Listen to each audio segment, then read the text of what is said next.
ഇന്ന് നമ്മളെ എല്ലാവരെയും അത്ഭുതപ്പെടുത്തിക്കൊണ്ട് മുഖ്യമന്ത്രി ഇങ്ങനെ ഒരു സംഭവമില്ല എന്ന മട്ടിൽ നമ്മൾ ഈ പരാമർശിച്ച ഈ സംഭവത്തിൻ്റെ അകത്തേക്ക് കടക്കാതെ മാറിപ്പോയിരിക്കുക.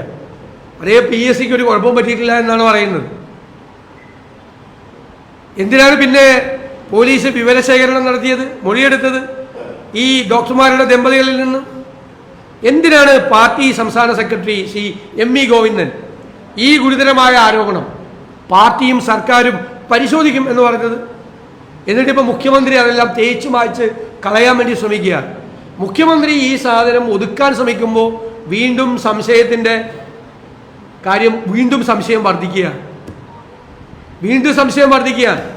കാരണം നേതൃത്വം അറിഞ്ഞുകൊണ്ട് തന്നെ നടത്തിയിട്ടുള്ള ഒരു ഇടപാടാണ് ഇത് എന്ന് സംശയിക്കത്തക്ക രീതിയിലേക്ക് പോവുകയാണ്.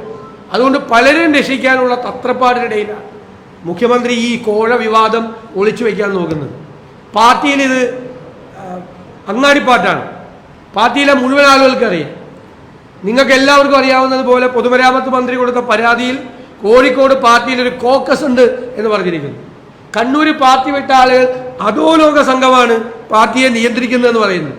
അപ്പോൾ ജീർണത ബാധിച്ച പാർട്ടിയായി, കച്ചവടം നടത്തുന്ന പാർട്ടിയായി, സർക്കാർ സ്ഥാപനങ്ങളെ, ഭരണഘടനാ സ്ഥാപനങ്ങളെ പോലും കളങ്കപ്പെടുത്തുന്നവരായി അവർ മാറിയിരിക്കുന്നു.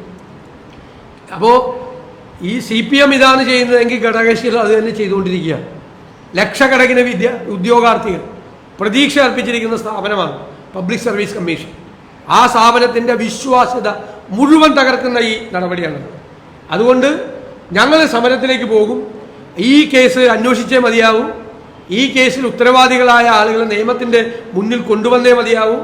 പാർട്ടി പോലീസ് സ്റ്റേഷനും പാർട്ടി കോടതിയുമാകാൻ പറ്റില്ല എന്നുള്ള ശക്തമായ നിലപാട് ഞങ്ങൾ സ്വീകരിക്കുക.